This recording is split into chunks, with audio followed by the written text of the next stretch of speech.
오늘 우리가 추수감사 주일로 함께 하나님을 예배합니다. 이 추수감사절은요, 1621년에 신앙의 자유를 위해 아메리카로 건너간 영국의 청교도들로 의해서 처음 시작이 되었습니다. 그러다가 이제 1789년 미국의 초대 대통령이었던 조지 워싱턴 대통령이 이날을 미국의 국경일로 지정을 했습니다.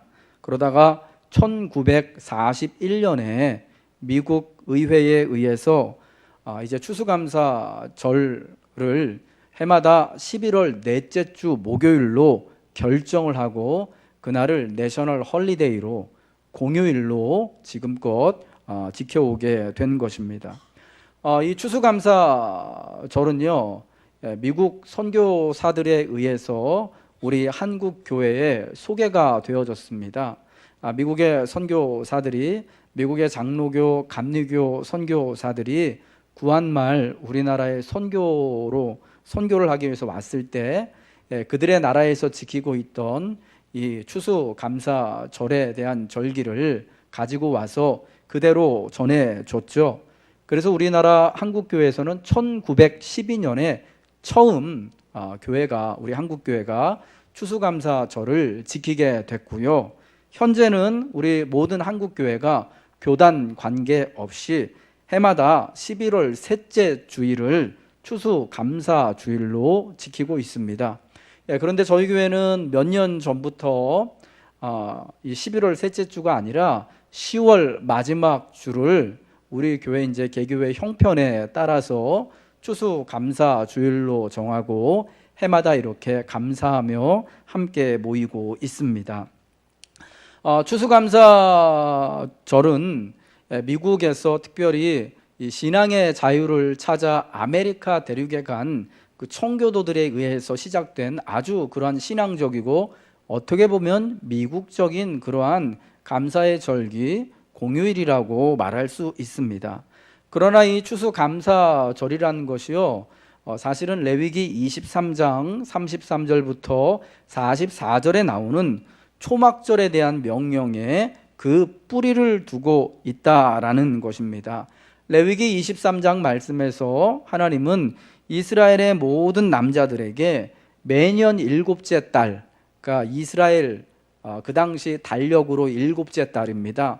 그러니까 오늘 우리식으로 하면은 해마다 9월 혹은 10월이 되는 건데 가을이에요. 수확의 모든 수확을 끝나고 다 저장해 놓은 다음을 말하는 겁니다.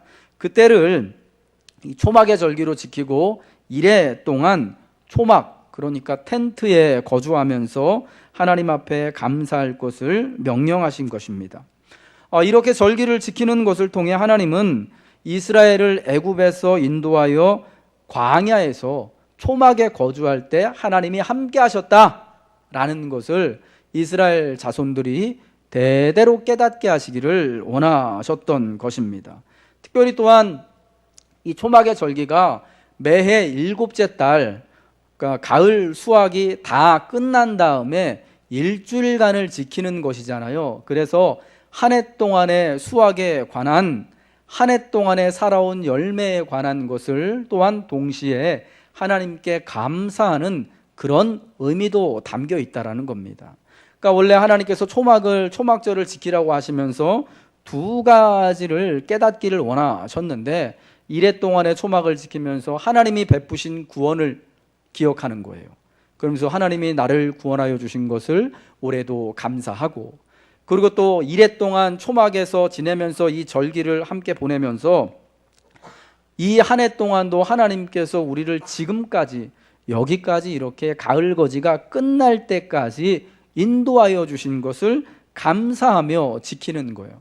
그러니까 여러분, 이 초막은 구원과 인도를 하나님 앞에 기뻐하며 감사함으로 모이는 것이 초막이었고, 이 초막의 유래에 따라서 오늘 우리가 지키는 이 추수감사절 역시 이러한 하나님이 베푸신 구원과 인도하심에 대한 감사로 하나님께 모이는 것을 알 수가 있습니다.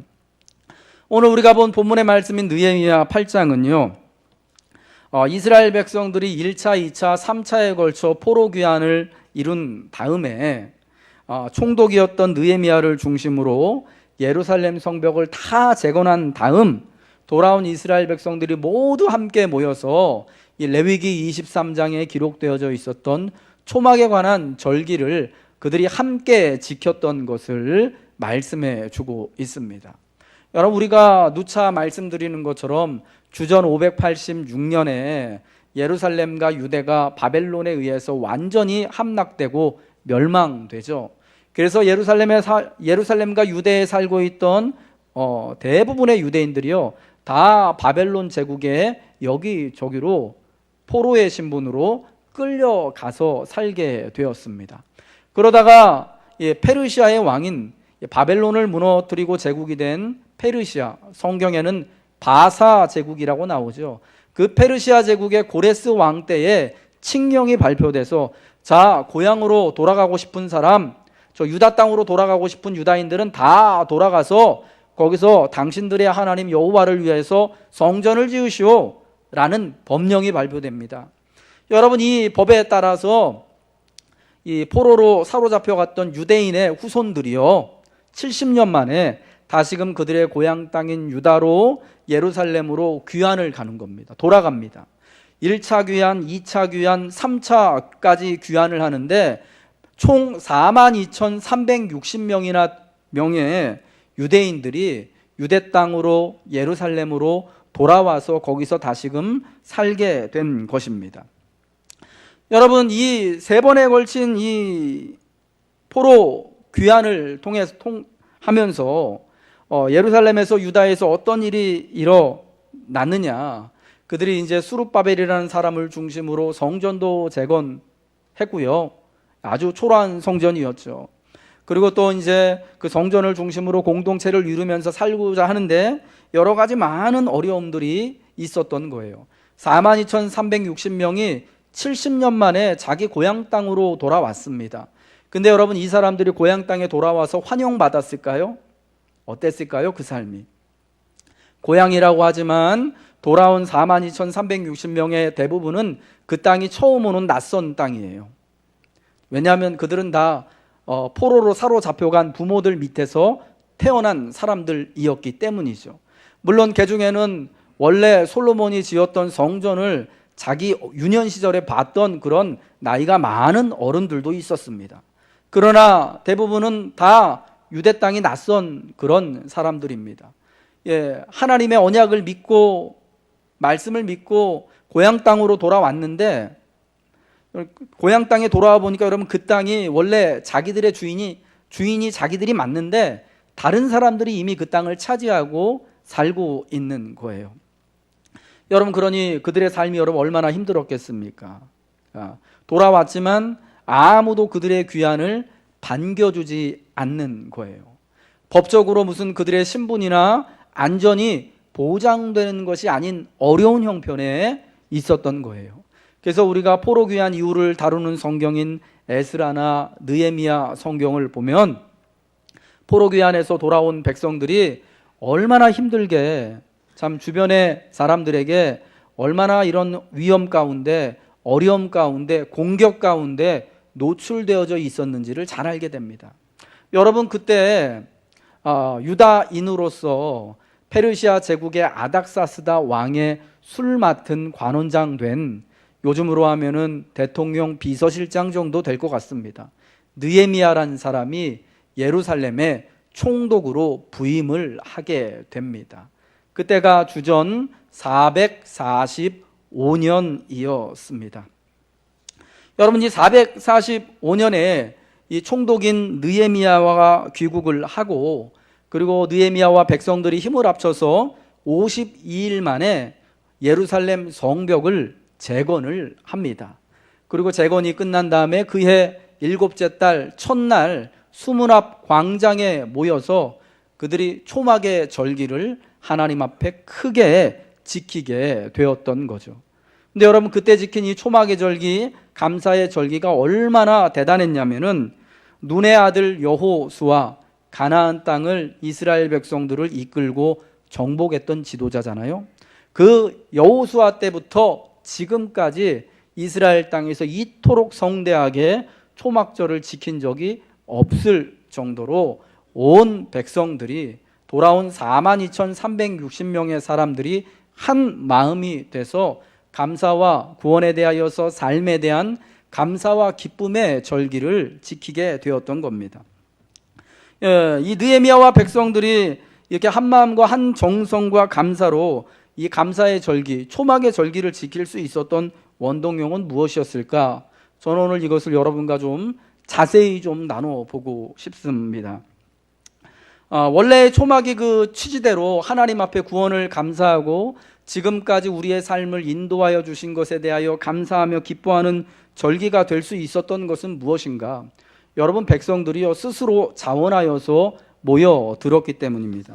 오늘 본문 8장 1절부터 3절 말씀 보니까 이스라엘 자손이 성읍들에 거주하였는데 일곱째 달 초하루에 다 함께 모였다라고 말씀을 하고 있습니다. 수문 앞 광장에 모여서 학사 에스라에게 자기들에게 하나님의 말씀을 읽어줄 것을 부탁했습니다. 그래서 하나님의 말씀을 들을 만한 모든 남자들과 여자들, 이해할 만한, 읽을 만한 모든 사람들이, 알아들을 만한 사람들이 모였었는데 하나님의 율법의 말씀을 듣는데 어떤 말씀이 들리느냐? 레위기 23장에 있는 초막의 절기를 너희는 대대로 매해 7월이 일곱째 달이 되면은 이래 동안 일주일 동안 초막을 짓고 모든 백성들이 다 이렇게 초막의 절기를 지켜라 라는 말씀을 듣게 된 거죠. 여러분, 그들은 하나님의 말씀을 듣게 될 때 하나님의 은혜를 깨닫게 된 거예요.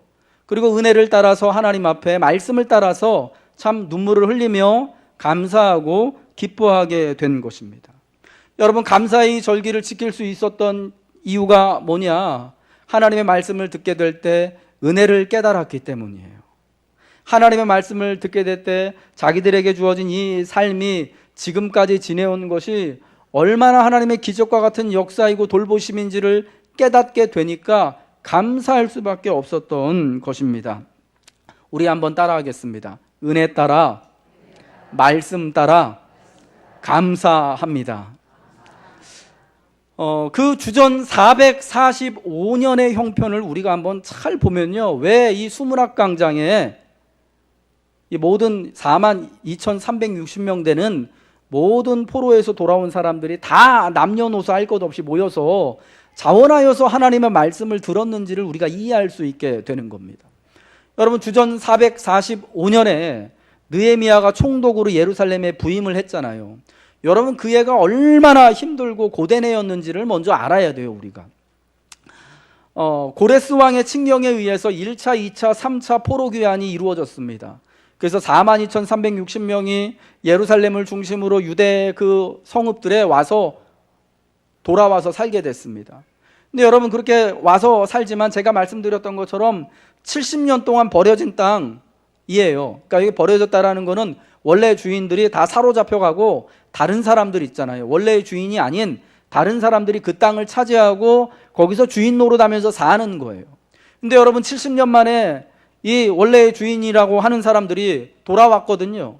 여러분, 지금 그 땅을 살고 있는 사람들이 있잖아요. 좋게 보겠습니까? 환영하겠습니까? 웰컴, 우린 당신들 너무 환영합니다. 여러분, 이게 될까요? 안 되는 거죠.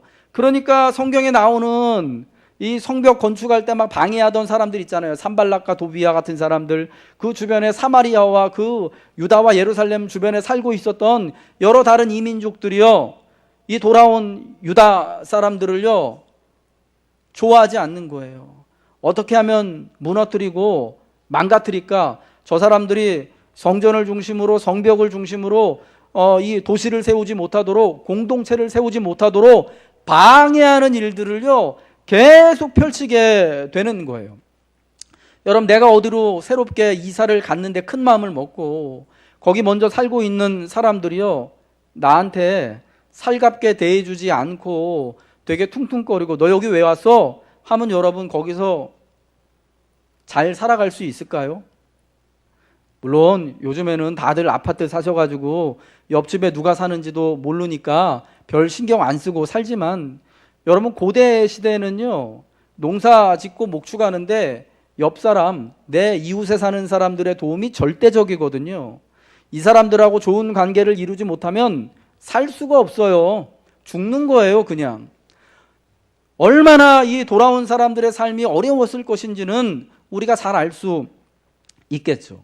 게다가 와서 아무것도 없으니까 집도 줘야 되죠. 우리간도 줘야 되죠. 목축도 이제 목장도 다시 해야 되죠. 이 모든 것들을 다 펼쳐 나가려면은 여러분 얼마나 힘들고 괴롭겠습니까? 여러분 그 와중에 원래 이스라엘 그 돌아온 포로로 귀환해서 돌아왔던 사람들을 이끌었던 수룹바벨이라는 지도자가 있어요. 다윗의 후손. 1차 포로 귀환해가지고 성전을 지은 사람이죠. 수룹바벨 성전. 근데 수룹바벨이요 성전 짓고 나서 없어집니다. 사라져요. 그러니까 자기들을 지도하던 리더가 없어진 거예요. 그러니까 여러분 다른 이민족이나 다른 유대인들을 반대하는 사람들에게 더 이 공격에 취약해질 수밖에 없지 않습니까? 총독 느헤미야가 오기 전까지 예루살렘에 살고 있던 그 포로 귀환한 사람들은요 지도자가 없는 그런 삶을 사는 백성들이었던 거예요. 굉장히 곤란하고 힘든 상황이어서 자기들을 이끌어줄 사람이 없는 상황이었습니다. 법적으로 자기들을 누구도 책임져 주지 않는 여러분 그런 환경 가운데 있었습니다. 여러분 그러다가 445년 그해 봄에 느헤미야가 총독으로 부임을 했습니다. 그러고 나서 오자마자 무슨 일을 합니까? 예루살렘에 성벽이 없잖아요. 여러분 공동체에 성벽이 없다라는 것은 그 안에 살고 있는 사람들이 어떠한 보호도 법적으로 군사적으로 어떠한 보호도 받을 수 없다라는 것을 의미하는 거예요. 여러분 그래서 이 느헤미야가 이 무너진 공동체를 다시 세우기 위해서 무슨 일을 합니까? 성벽 재건하는 일을 하는 겁니다. 먼저 돌아온 42,360명의 백성들과 더불어서 성벽을 재건하자라고 이제 성벽 재건 프로젝트를 공포합니다. 그리고 52일 만에 드디어 성벽 공사가 완성이 되어집니다. 여러분 근데 이 52일 동안 성벽을 지면서 얼마나 많은 고생이 있었는지 아시잖아요. 성벽 공사를 방해하는 산발락과 도비아와 같은 사람들이 와서 협박을 하고 왕에게 편지를 써서 지금 느헤미야가 왕을 반역하여서 예루살렘에서 스스로 왕이 되려고 합니다라고 막 협박도 하고 공격도 하고 위협도 합니다. 그러니까 52일 동안 성벽을 재건하면서 이들이 어떻게 합니까? 낮에도 밤에도 성벽을 이제 공사하면서 지키고 한 손으로는 벽돌을 나르고 또 한 손으로는 무기를 들고 여러분 그러면서 공사를 했어요. 그리고 밤에는 조를 짜가지고 돌아가면서 그 공사 중인 공사 현장을 지키고요. 여러분 그러한 일들을 52일 동안 하고 성벽을 재건했습니다. 여러분 또한 그런 와중에도 먹고 살아야 되잖아요. 그러니까 그런 와중에도 나가서 농사도 짓고 포도원도 가꾸고 목축도 한 거예요. 여러분 그러면서 한 해가 지난 거예요. 그러면서 그의 7째 딸을 만나게 된 거예요. 그의 추수 수확할 딸을 만나게 된 거예요. 그러고 나서 그들이 모여가지고 하나님 말씀을 들으니까 어떤 마음이 드는 겁니까? 야 지금 주전 445년 올해 우리가 이 겪은 일들 이렇게 보니까 벌써 수확할 때가 돼서 수확을 마치고 그 많은 수확물들을 이제 곡식에 저장해 드리게 되고 우리가 지금 이렇게 딱 보니까 올해 445년이 너무 힘든 해였잖아요. 원래는 지도자도 없었고 지도자가 또 새로운 우리를 도와줄 지도자라고 느헤미야가 왔는데 저 느헤미야 때문에 오히려 주변에 있는 다른 이민족들한테 오히려 미움을 받고 침략을 당하고 죽음의 위기를 당하는 여러분 그런 형편이 됐잖아요. 굉장히 힘든 한 해를 보낸 거예요. 주전 445년이 그런 한 해예요. 어쩌면 내가 이 한 해를 이렇게 보내다가 성벽 짓다가 쥐도새도 모르게 죽을 수도 있는 여러분 그런 한 해를 포로 귀환한 유다인 공동체 사람들이요 지나온 거예요. 그러니까 지금 보니까 7째 달 수확을 다 거둔 다음에 보니까 하나님 말씀 비추어 보니까 어떻습니까? 야 올해 내가 지금까지 이렇게 지내오고 지금 이렇게 살아서 이 수문학 광장에서 하나님 말씀 듣고 있는 것이 이게 기적이구나, 이게 은혜구나 깨달아진 거예요. 하나님이 올해도 우리를 구원하여 주신 것이 깨달아진 거예요. 하나님이 올해도 이렇게 이런 역경에도 불구하고 수확하여서 내 입으로 들어갈 것, 내가 입을 수 있는 것을 허락해 주셨구나라는 것이 깨달아지니까 감사의 눈물을 흘리고 기쁨의 환희를 함께 나눌 수밖에 없게 되었던 거죠. 여러분, 그들이 살았던 그 445년이요, 어떤 진짜 포로 귀환한 이 42,360명의 사람들에게요, 진짜 특별한 한 해였는데, 어떤 특별한 한 해였냐면 죽을 고생한 한 해였다라는 거예요. 다 무너진 공동체 속에서, 다 완전히 망가진 자기의 이런 이제 경제적인 환경 속에서 어떻게 진짜 내가 한 해 어떻게 살까, 어떻게 버틸 수 있을까 하는 그런 해였는데, 벌써 그 해가 다 가고 가을 거지도 끝내고 오늘 이렇게, 그러고 보니까 성벽도 52일 만에 다 재건해가지고 우리 나를 든든히 보호해 줄 수 있는 공동체도 이렇게 세워지고 하니까 여러분 얼마나 감격스럽고 기쁘고 감사할 수밖에 없는 것 아니겠습니까? 여러분, 그래서요, 하나님께 드리는 감사는 은혜를 따라 나오는데, 이 은혜와 감사는 누가 깨달아 알 수가 있느냐? 주의 말씀을 들을 때 듣는 사람이, 주의 말씀을 비추어서 내가 한 해 동안 살아온 모든 삶이 비록 진짜 대단한 성취를 이루고 남들에게 내세울 만한 대단한 성공을 이루고 내세울 만한 것이 하나도 없을지라도, 오히려 생고생한 것만 많을지라도, 오히려 내 개인적으로 가정도 진짜 경제 문제 때문에 깨지고 직업을 잃어버리게 되고 공동체도 갈라지고 하는 이런 상황에 있었을지라도, 여기까지 이렇게 살아온 것이 초막의 말씀에 비추어 보니 하나님의 구원하심이고 하나님의 선하신 인도하심이고 베푸심이구나 라는 것을 깨닫게 될 때 감사의 눈물을 흘리며 함께 감사하게 되었던 것입니다. 여러분, 감사는 은혜가 무엇인지를 깨닫고 알아야만 할 수 있습니다. 누가 억지로 머릿속에 감사해야 됩니다 라고 쑤셔 넣어준다고 우리가 감사할 수 있는 거 아닙니다. 하나님의 말씀을 듣게 되고 무엇이 은혜인지 무엇이 기쁨인지 특별히 내 삶을 반추해 보게 될 때 깨닫게 되어지는 거예요. 여러 말씀은 우리를 하나님의 은혜의 보좌 앞으로 인도하고요, 말씀을 통해 하나님은 높아지고 나는 얼마나 낮은 자리에 있었는지를 알게 됩니다. 언제나 하나님은 선하시다는 것이 확인됩니다. 비록 주전 445년에 그들이 그런 참 험한 한 해를 보내고 고생을 하더라도, 그래도 하나님은 선하시구나, 이것이 은혜구나, 여러분, 그래서 감사하게 되는 거죠. 여러분, 그래서요, 이 사람들이요, 말씀을 따라서 참 모든 공동체 식구들과 함께 하나님 앞에 모여서 감사를 나누는 겁니다. 여러분이 감사의 절기를 지킬 때 모든 남자와 여자들과 말씀을 들을 만한 사람들과 학사 에스라와 제사장들과 그리고 총독 느헤미야와 모든 공동체가 함께 모여서 이래 동안 지키지 않습니까? 은혜와 감사를 함께 나누고 또 배울 수 있고 들을 수 있는 공동체가 여러분 그들 안에 든든하게 이제 처음이지만 세워지게 되었어요. 그래서 고된 삶의 자리에서 한마음으로 하나님께 감사할 수 있게 된 것입니다. 여러분, 우리가 하나님 앞에 진실된 은혜를 깨닫고 함께 깊은 감사를 나누기 위해서는요, 우리가 같이 모여 있을 때에만, 말씀을 따라 이 감사를 함께 나눌 공동체와 교우들이, 성도들이 함께 있을 때에만 진짜 이 감사의 절기가 되고 진짜 감사가 우리 안에 나오게 된다라는 것입니다.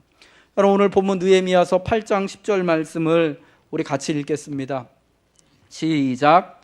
느헤미야가 또 그들에게 이르기를 너희는 가서 살찐 것을 먹고 단 것을 마시되 준비하지 못한 자에게는 나누어 주라. 이날은 우리 주의 성일이니 근심하지 말라. 여호와로 인하여 기뻐하는 것이 너희의 힘이니라 하고, 절기에 관한 말씀을 들었을 때요, 많은 백성들이 눈물을 흘렸습니다. 여러분, 그거는 감사의 눈물이면서 또한 회개의 눈물이었습니다. 왜 그렇습니까? 지금 주의 말씀을 들으니까 우리가 왜 이렇게 70년 만에 고향으로 다시 돌아오게 됐고 왜 이런 험한 세월을 보냈는지가 깨달아지는 거예요. 우리 온 나라가, 온 민족이, 공동체가 하나님 앞에 제대로 감사하지 못했고 제대로 믿음의 삶을 살아가지 못했기 때문에 이러한 오늘 445년에 이르러서 이러한 힘든 일들을 우리가 겪게 되는구나. 여러분, 그런 통회의 눈물, 그러나 하나님께서 다시금 그들을 회복시켜 주심을 감사하는 기쁨의 눈물을 흘리는 거예요. 그러니까 여러분, 그래서 이 에스라와 또 총독인 느헤미야가 눈물을 흘리는 백성들을 보면서 그러는 겁니다. 여러분, 오늘은 여호와의 성일, 헐리데이입니다. 근심하지 마십시오. 울지 마십시오. 우리 하나님을 기뻐하는 것이 우리의 힘입니다 하면서 가서 살찐 것을 먹고 단 것을 마시십시오. 준비하지 못한 사람이 있다면 같이 나누면서 하나님의 성의를 함께 즐깁시다. 감사합시다 라고 말하는 것입니다. 여러분이 42,360명, 어떤 사람은 부한 사람도 개중에 있었고요, 가난하고 약한 사람들도 있었을 것입니다. 여러분, 그러나 이 감사의 절기 이래 동안은 모두가 함께 살찐 것을 먹고 단 것을 함께 마시며 주께서 주신 구원과 선하신 인도하심에 대한 기쁨과 감사를 함께 나누어야만 하는 것이었습니다. 여러분, 그래서 더 많은 것이 있는 사람들은 자기의 것을 내어서 공동체와 함께 식사를 하고 베풀고 나누고 함께 하나님께 드림으로 하나님이 주신 구원과 감격을 모든 사람들이 소외됨 없이 나눌 수 있도록 여러분 그렇게 되었던 것입니다. 기쁨과 감사는 하나님께로부터 오는 거죠. 여러분, 인생의 기쁨과 감사는요, 다른 곳에서 오는 것이 아니라 하나님의 구원을 깨달았을 때, 지금까지 지내온 인도에 오신 하나님의 은혜를 우리가 알게 됐을 때 우리에게 오는 것입니다. 특별히 그것을 함께 나누고 누릴 때 그 감사와 기쁨은 더욱 풍성해지는 것이죠. 사랑하는 여러분, 주의 말씀도 함께 나누시기 바랍니다. 기쁨도 함께 나누시기 바랍니다. 먹고 마실 것도 함께 나누시기 바랍니다. 우리의 몸과 영혼을 크게 기뻐하고 만족할 모든 것들을 우리가 이 교회 공동체와 더불어서 함께 나누시길 주님의 이름으로 축복합니다. 여러분, 마지막으로요, 감사가 없으면, 우리 삶에 감사가 없으면 어떻게 될까 하는 것입니다. 함께 감사해야 된다라는 그 절기의 말씀을 기억하지 못할 때 같이 성일로 모여서 이 살찐 것을 나누고 단 것을 함께 나누지 않을 때 우리는 어떻게 될까요? 감사할 이유를요, 감사를 잃어버리게 되는 것입니다. 감사가 없으면요, 곧 방종과 사치로 흐르게 되고 공동체와 사회가 무너지게 되는 단초가 되는 것입니다. 오늘 우리가 지키는 추수감사절, 이 땡스기빙 데이가 여러분 미국에서부터 유래했다고 말씀드렸잖아요. 예, 추수감사절은요, 현재 미국에서 가장 큰 공휴일입니다. 헐리데이예요. 글자 그대로. 여러분, 헐리데이가 성경 말로 성일이거든요. 성경에 나오는 성일을 번역한 게 헐리데이예요. 근데 우리는 여러분 그저 그냥 공휴일, 빨간 날 정도로만 번역해서 알고 있는데, 여러분 글자 그대로 성일이어야 돼요. 거룩한 날, 경건한 날, 함께 감사하고 기뻐하며 공동체가 함께 즐거워하는 날이 되어야 돼요. 1621년에 청교도들이 아메리카에 건너와서 첫 번째 그 땡스기빙을 즐길 때, 누릴 때요, 얼마나 기쁘고 감사했는지, 그 척박한 땅에서 죽음의 위협을 무릅쓰고 한 해를 지나온 것에 너무나 감사해서 그들 살기에 도와줬던 아메리칸 인디안들 있잖아요. 인디안들을 함께 초청해가지고 감사의 시간을 여러분 보냈다고 합니다. 우리가 볼 때 그저 그냥 미국 사람들 그 총잡이들하고 인디안들하고 막 그 서로 막 이 말 달리고 막 칼 쏘고 활 쏘고 총 쏘면서 서로 싸웠던 것 같은데, 초기에는요, 서로 돕고 서로 감사하고 나누는 그런 관계였대요.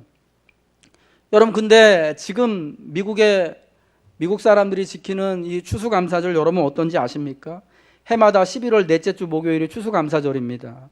그리고 그 다음 날을 금요일부터가 연휴가 시작돼요. 일주일. 근데 목요일 추수감사절이 끝난 다음에 그 다음 날이 블랙 프라이데이라고 미국에서요 제일 크게 세일하는 날입니다. 전자제품을 사건, 자동차를 사건, 집이건 뭐 옷이건 뭐 어떤 거는 뭐 50%, 어떤 거는 70%, 80% 이렇게 세일해가지고 살 수 있는 날이에요. 그래서 해마다 보게 되어지는 풍경이 뭐냐면 목요일 저녁부터 사람들이요 쇼핑센터 있잖아요. 가서 코스코 같은데 뭐 또 타겟 같은데 뭐 여러분 이름 들어보셨나요? 뭐 전자제품 업체 뭐 베스트바이 같은데 그 매장 가서요 저녁 새부터 줄 서요. 몇백 미터씩 여러분 밤새서 줄 섭니다. 그래가지고 다음날 아침 금요일날 9시에 문 열기만을 기다렸다가 문이 딱 열리면은 들어가가지고 물건을 사는 거예요. 먼저 가서 먼저 짓는 사람이 임자거든요. 그때가 제일 싸요. 제가 그때 교회에 이제 같이 섬겼던 우리 학생 하나가 그렇게 가가지고 삼성 TV를 이따만한 거 굉장히 싼 가격에 자기가 득템했다고 좋아했던 그런 기억도 있는데요. 지금 미국이 지키는 추수감사절이 그래요. 이게 추수감사절이 분명히 우리 신앙에서 초막절에서부터 유래한 하나님께 감사하기 위한 구원을 감사하고 인도하심을 감사하기 위한 그런 날이었는데 여러분 지금은 왜 추수감사절 가족들이 모여가지고 칠면조 먹는지 그 사람들이 칠면조 뜯어 먹거든요. 왜 이걸 내가 먹어야 되는지 몰라요. 학교에서도요 몇 년 전까지만 해도 추수감사절이라고 부르고 가르쳤습니다. 근데 지금은 그러지 않아요. 추수감사절도 그리고 이제 조금 있으면 나오는 크리스마스도 크리스마스라고 하지 않고 그냥 헐리데이라고 부르라 그래요. 혹여라도 다른 사람들 예수 안 믿는 기독교인이 아닌 사람들의 종교의 자유를 침해할 수 있다고 해가지고 이제 땡스기빙이라고 부르지도 않고 크리스마스라고 부르지도 않고 그냥 헐리데이라고 해라 라고 합니다. 왜 감사절을 지키는지, 왜 지금 모여가지고 이렇게 터키도 먹고 온 가족이 모여가지고 있는지 모르는 거예요. 그저 이 한 주간 동안에 잘 쉬고 잘 여행 다니고 또 내가 원하는 거 자동차든 전자제품이든 뭐든 아무튼 막 말도 안 되는 가격에 살 수 있는 여러분 그런 것만 기뻐하는 거예요.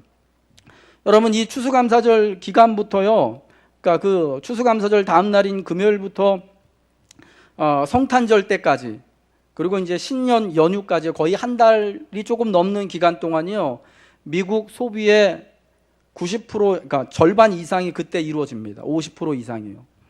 예.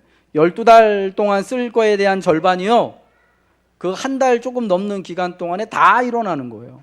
온 국가가 온 사람들이 다 내가 뭐 살까 사고 쓰고 방종하고 사치하는데 확 빠져 있는 거예요. 거기 진짜 감사하는 그런 게 없습니다. 하나 감사하는 건 있습니다. 뭐냐, 내가 진짜 그동안 여력이 없어가지고 못 샀었는데 이 블랙 프라이데이 행사 때 말도 못하게 진짜 미친 가격으로 내가 TV 샀다, 이런 거 하나 감사합니다. 그리고 사람들이 모여가지고 추수감사절 다음날 교회 와가지고 뭐 하는지 아십니까? 예? 야, 나 이번에 백 얼마 주고 샀어. 나 이번에 TV 얼마 주고 샀어. 야, 이번에 차를 10,000불이나 깎고 샀대더라. 여러분 그런 신화 같은 얘기 떠돌잖아요. 현대자동차가 미국에서는 1+1으로 판다고.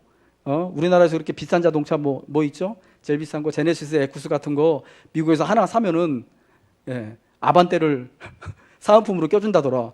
그때 다 행사하는 거예요. 그때 그 추수감사절 기간이에요.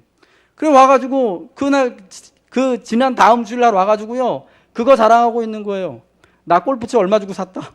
얼마 할인 받았다. 그것만 기쁜 거예요. 그것만 감사하게 되는 거예요. 근데 여러분 그거라도 감사하면 좋은데요, 똑같은 거 사는데 가격이 다를 수 있거든요. 누구는 이번에 그 스마트폰을 블랙 프라이데이 행사 때 400불 주고 샀는데 똑같은 걸 어떤 분은 700불 주고 살 수 있거든요. 가게마다 다르니까.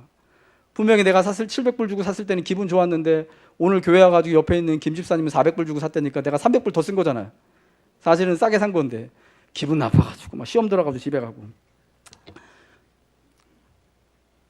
감사가 없어지니까요, 사람들이요 어떻게 되느냐, 그저 사치하고 소비하고 방종하는 것으로 빠지게 되는 거예요. 그저 다른 사람 서로 함께 감사하고 성경 말씀처럼 서로 같이 살찐 것을 먹고 단 것을 함께 마시는 그런 것이 없어지니까 그저 자기 자신을 어떻게 꾸미고 가꾸고 먹고 채우는 것에만 관심이 가고 그것만 기뻐지는 것입니다. 감사가 없어지면 하나님도 이웃도 사라지게 되는 거죠. 분명히 내가 싸게 사서 기분이 좋았다가도 옆에 있는 사람이 나보다 더 싸게 차를 샀대. 쟤네는 1+1으로 하나 더 가졌대. 그러면은 막 그것 때문에 뭐 화가 나게 되어지고, 오직 진짜 남보다 더 가지고 남보다 더 쓰고 남보다 더 채우기를 원하는 그런 여러분 정말 욕심쟁이 그런 탐욕의 자아만이 남게 되는 것입니다. 여러분, 여러분이 오늘 맞으시는 이 감사의 시즌은 어떠십니까? 오늘 우리가 추수감사절로 특별히 성일로 이 날을 모인 것을 꼭 기억하십시오. 하나님이 나를 구원하여 주신 것을 감사하느라고, 하나님이 지금까지 인도하여 주신 것을 감사하기 위하여서 오늘 우리가 함께 모여서 말씀을 듣고 은혜에 따라서 살찐 것을 함께 나누고 단 것을 함께 마시며 여호와를 기뻐하고 여호와를 감사하는 것으로 우리가 힘을 삼는다라는 것을 여러분 잊으시면 안 되는 것입니다. 감사를 잊지 않기 위해서 함께 모여 말씀을 들읍시다. 배웁시다. 감사로 우리의 인생이 채워지기 위해서 여러분 교우들과 더불어 이웃들과 더불어 기쁨과 감사를 나누십시오. 그리하여 감사하는 성도가 되고 감사하는 사회가 되어서 우리가 사는 시대를 은혜로 풍요로운 한때로 디자인해 가시는 여러분 되시길 주님의 이름으로 축복합니다. 우리 그 자리에서 함께 일어나셔서 찬양하겠습니다. 아, 하나님의 은혜로